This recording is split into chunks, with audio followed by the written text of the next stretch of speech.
દૂધ કાઢવાનું છે.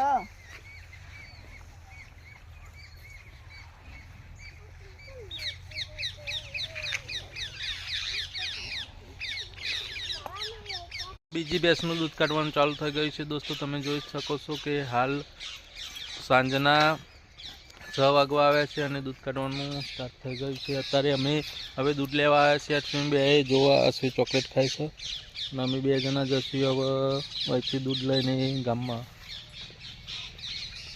તો આ બધાને હજુ ખાવાનું નીર્યું નથી ભેંસોને, એટલે ફરફર કરી છે.